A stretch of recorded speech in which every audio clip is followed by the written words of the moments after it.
प्यारे साथियों, आप सभी का स्वागत है आपके अपने YouTube channel PSS learning classes में। तो आज हम लोग समांतर श्रेणी का जो क्लास है वो दूसरा क्लास है। ठीक है, पहला क्लास हो गया था, आज दूसरा क्लास है। आज भी हम लोग बेसिक सीखने वाले हैं, ताकि अगर आपका बेसिक अगर मजबूत हो जाएगा तो एक्सरसाइज में आपको चुटकी से क्या कर सकते हैं, हल कर सकते हैं। ठीक है, इस वीडियो को शेयर कीजिएगा और इस चैनल पर अगर आप नए आए हैं तो इस चैनल को सब्सक्राइब भी कर लीजिएगा। चलिए, आज हम लोग क्या सीखने वाले हैं। आज की क्लास में हम लोग सीखेंगे प्रथम पद, सर्वांतर, अगला पद। ये तीनों क्या है, देखिए। पहला की यानी कि पिछले क्लास में हम लोग इन दोनों के बारे में बात कर लेते थे कि प्रथम पद क्या होती है, सर्वांतर क्या होता है। ठीक, इसके बारे में हम लोग सीख गए थे क्या होता है। एक बार मैं फिर इन दोनों क्या करता है, रिवीजन करा देता हूँ। लेकिन ये अगला पद ये काफ़ी इंपॉर्टेंट है, इसको कैसे हल करेंगे, क्या होता है अगला पद, इसके बारे में बात करेंगे। ठीक है, चलिए सबसे पहले हम एक एग्जाम्पल लेते हैं। जैसे ये 3, 6, 9 है ना, इस तरह से मान लीजिए कोई AP है, क्या है, यानी समांतर श्रेणी में है। तो अगर आपसे पूछूं बताइए इसमें कि प्रथम पद इसका क्या है, तो क्या क्या बोलना है कि प्रथम पद उसी को बोलते हैं जो सबसे शुरू में होता है, जो यानी ये जो AP है इसका शुरुआत में जो संख्या होता है ना, वही क्या होता है, प्रथम पद होता है। तो इसमें प्रथम पद कौन हो जाएगा, तो प्रथम पद की बात करें तो ये हो जाएगा 3। ये हम लोग पिछले क्लास में भी सीख गए थे, नो डाउट। ठीक, अब उसके बाद सर्वांतर क्या होता है, देखिए सर्वांतर बराबर होता है सर्वांतर। सर्वांतर को हम लोग क्या बोलते हैं, D से क्या करते हैं, सूचित करते हैं। ठीक है, वीडियो आ रही क्लियर, कोई दिक्कत नहीं है ना।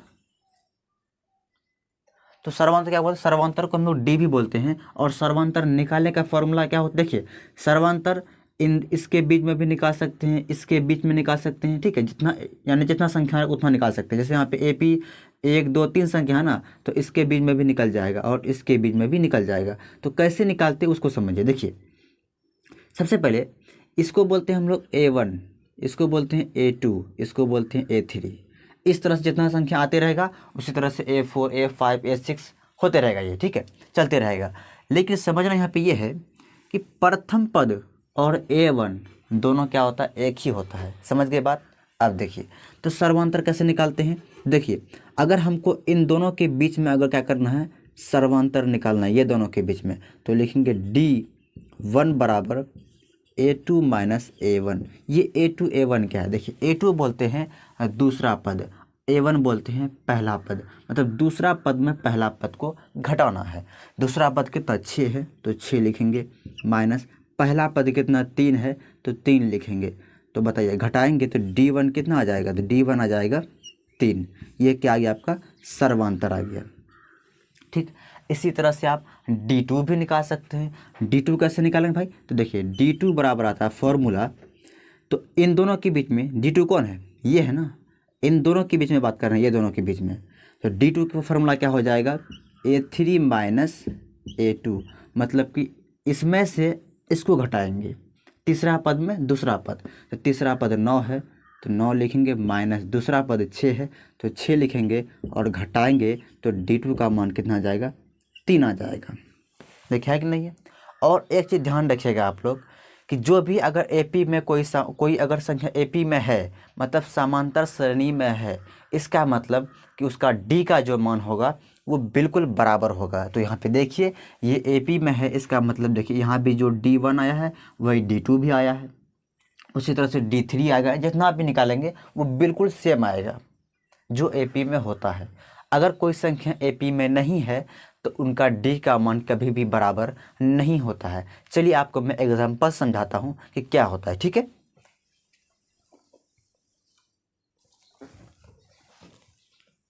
चलिए इसको पहले हम लोग मिटाते हैं।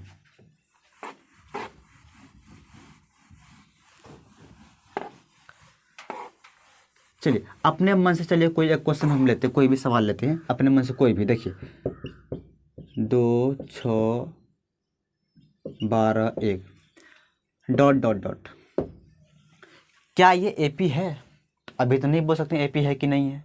उसके लिए करना क्या होगा, आपका D का मान निकालना होगा सबके बीच में, इसके बीच में, इसके बीच में, इसके बीच में, यानी सर्वांतर निकालना होगा।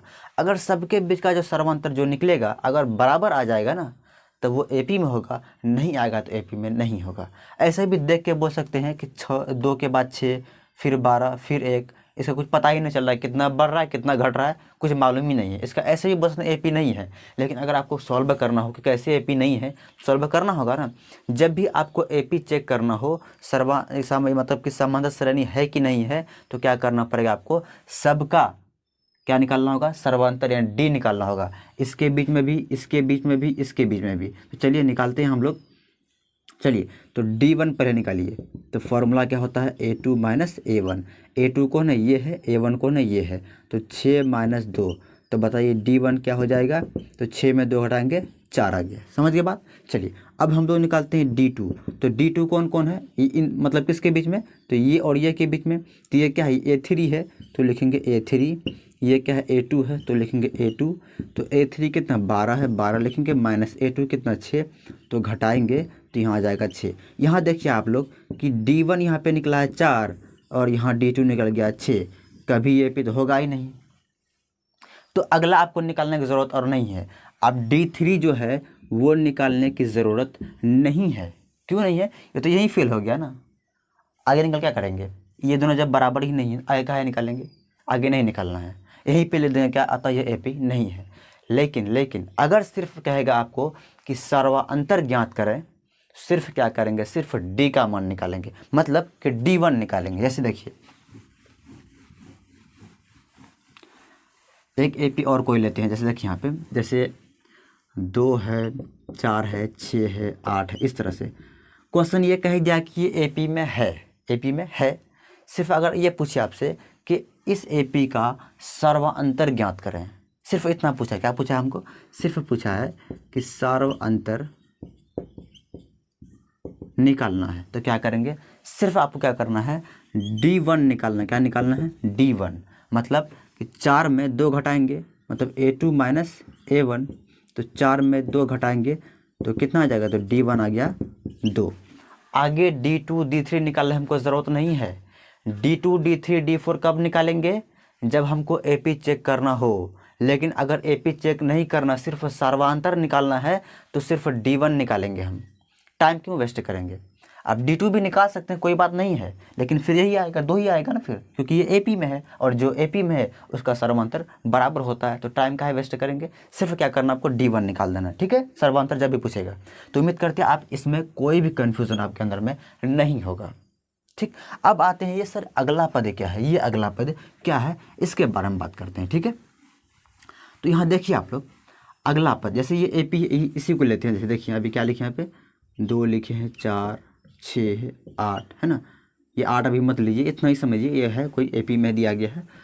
तो अगला पद का मतलब आगे वाला पद, जैसे यहाँ पे देखिए, यहाँ पे 2 है, 4 है, 6 है, इसका अगला पद क्या होगा, तो 8 होगा, फिर उसके बाद 10 होगा, फिर उसके बाद 12 होगा, फिर उसके बाद आगे चलते रहेगा इस तरह से। अगर आपसे पूछे कोई इस एपी का चौथा पद क्या होगा, तो आप क्या बोलेगा, कि बोलेगा पहला 2 है, 4 है, 6 है, फिर 8 होगा, यही ना, मतलब चौथा पद 8 होगा ना, 2 2 2 बढ़ रहा है, मतलब चौथा 8 होगा। आप तो ऐसे तो बोल दिए 8 होगा, लेकिन कैसे, आपको ये बताना हो कैसे क्या करेंगे। तो उसका भी फॉर्मूला है, ठीक है, उसका भी फॉर्मूला कि कैसे हम लोग कोई भी पद निकाल सकते हैं। तो देखिए एपी का जो व्यापक रूप होता है, एपी का व्यापक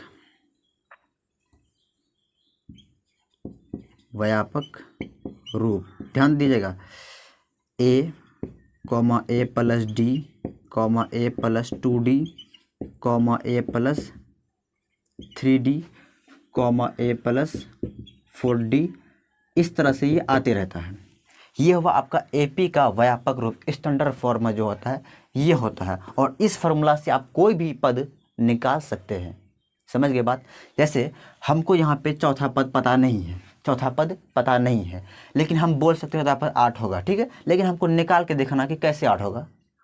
ठीक, चलिए, तो चौथा पद देखिए, इसको बोलते हैं प्रथम पद, इसको बोलते हैं दूसरा पद, इसको बोलते हैं तीसरा पद, इसको क्या बोलते हैं चौथा पद, इसको बोलते हैं पांचवा पद, इस तरह आगे यह बढ़ते रहता है, समझ गए बात। तो ये क्या पहला पद है, दूसरा पद, तीसरा पद, इसी से आप निकाल सकते हैं। जैसे क्या बोला है, चौथा पद ना, तो देखिए इसमें चौथा पद का स्टैंडर्ड फॉर्म कौन ठो है, तो ये पहला हुआ, ये दूसरा, ये तीसरा, ये चौथा है, ये क्या है, ये चौथा पद है। तो क्या करेंगे, इसी फॉर्मूला से क्या करेंगे हम लोग, चौथा पद को निकाल लेंगे। तो फॉर्मूला क्या है भाई, तो a प्लस है 3d, यही है ना। तो बताइए a कितना है, इस AP में a कितना है, a 2 है, यानी प्रथम पद a, प्रथम पद किसको बोलते हैं, a को बोलते हैं ना। यानी a जो है इस AP में कितना 2 है, तो a के जगह क्या रखेंगे, 2 लिखेंगे, प्लस 3, बीच में गुना है, d है, d का मतलब सर्वांतर की बात कर रहा है, समझे, ठीक है। सर्वांतर कैसे निकालते हैं, तो दूसरा पद में पहला पद घटाइए, तो 4 में 2 घटाएंगे 2 आएगा। तो सर्वांतर कितना है, d कितना है, d1 2 है, तो d के स्थान पे क्या लिखेंगे 2। तो इसको हल कीजिए, 2 प्लस 3 दूनी 6, तो जोड़े कितना 8, तो 8 आ गया। ऐसे भी बोले थे ना कि चौथा पद 8 होगा, तो निकाल लेके यहाँ देख लिए कितना 8 आया। तो इस तरह से निकालेंगे। अगर बोलेगा पाँचवा पद, तो ये वाला फॉर्मूला करेंगे, ये पहला है, दूसरा है, तीसरा है, चौथा है, पाँचवा ये हो जाएगा, छठा बोलेगा इससे आगे हो जाएगा। यानी हर एक d बढ़ते रहेगा। यहाँ 4d है ना, आगे 5d 6d 7d इस तरह से आते रहेगा। समझ गए बात, इसमें कोई डाउट तो नहीं है। कोई भी पद बोलेंगे समझ जाएंगे ना कैसे करना है, ठीक है। अब देखिए यहाँ पे इसको मिटा दूँ, आप लोग नोट करते जाइए, आप लोग नोट कर लीजिएगा कॉपी में, ठीक है, नोट कर लीजिएगा, आपके लिए अच्छा रहेगा। देखिए अब देखिए यहाँ देखिएगा, ध्यान दीजिएगा।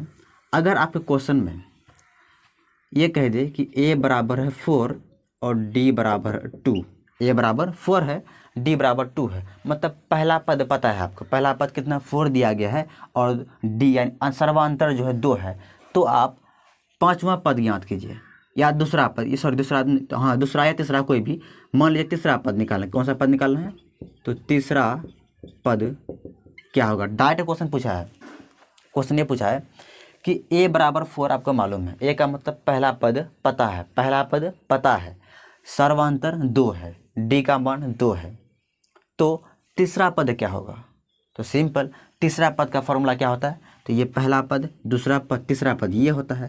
इसी फॉर्मूला का यूज़ करेंगे। a प्लस 2d है, तो लिखेंगे a प्लस 2d। तो बताइए a का मान पता है 4 प्लस 2 इंटू d का मान 2 पता है, तो कितना होगा 4 प्लस 2 दूनी 4, जोड़ेंगे कितना हो जाएगा 8। तो इसका तीसरा पद जो होगा वो कितना होगा 8 होगा। समझ गए बात, डायरेक्ट इस तरह क्वेश्चन आपके एक्सरसाइज 5.1 में दिया गया है। इस तरह से आपको a और d का मान दिया रहेगा और चौथा पद, पाँचवा पद, कोई भी पद निकालने कहेगा। अब आप लोग बोले सर इसको याद कैसे करें, कुछ नहीं है, सिंपल बोलेंगे a a plus d, a plus 2d, a plus 3d, a plus 4d, सिर्फ d का मान बढ़ाते जाना है। और एक ट्रिक मैं आपको दे रहा हूँ, ध्यान रखिएगा। अगर बोलेगा तीसरा पद क्या होगा, तो तीसरा पद नाम क्या बोला, तीसरा पद, तो समझ लीजिएगा a प्लस 2d वाला फॉर्मूला लगेगा, मतलब कि एक d हमेशा क्या करेंगे, कम कर देंगे। तीसरा बोलेंगे तो 2d वाला फॉर्मूला, चौथा बोलेंगे तो 3d वाला फॉर्मूला। समझ रहे हैं बात कैसे करना है। अगर बोल दे कि बताइए सातवां पद क्या होगा, कौन सा पद, सातवां पद, मतलब सातवां स्थान पे कौन सा आएगा, तो फॉर्मूला अभी तो लिखा हुआ है नहीं, सातवां पद नहीं है ना, तो दिमाग क्या लगाएंगे, a प्लस 7 है ना, तो 6 लेंगे, यानी 6d, ये हो जाएगा सातवां पद, यानी एक d का कम कर देना है। जैसे अगर बोलेंगे कि दूसरा पद यहाँ पे निकाले, सॉरी यहाँ तीसरा निकाले हैं, तो तीसरा पद निकाले यहाँ पे, तो तीसरा पद में कौन फॉर्मूला लगेगा, a प्लस 2d, मतलब एक d कम, तो बोले हैं तीसरा 3, लेकिन d क्या करेंगे, एक कम कर देंगे, 2 ला लेंगे। तो इस तरह रखना है। समझ गए बात, तो उम्मीद करते हैं आज की क्लास आप समझ गए होंगे। ये अगला पद निकालने में या दूसरा पद, कोई भी तीसरा पद निकालने में कहीं पर भी अगर आपको दिक्कत हो तो कमेंट में ज़रूर बताइएगा। उम्मीद करते हैं आपको दिक्कत तो नहीं होगा ये क्लास देखने के बाद। अगर फिर भी दिक्कत है तो बताइएगा ज़रूर कमेंट में, और इस वीडियो को शेयर कीजिएगा और चैनल को सब्सक्राइब कीजिएगा। और कल हम लोग एक्सरसाइज 5.1 क्या करेंगे, स्टार्ट करेंगे। ठीक है, चलिए आज यहीं तक रखते हैं, फिर कल मिलेंगे। आज जितना बताएं उसका आप लोग रिविज़न कर लीजिएगा। धन्यवाद।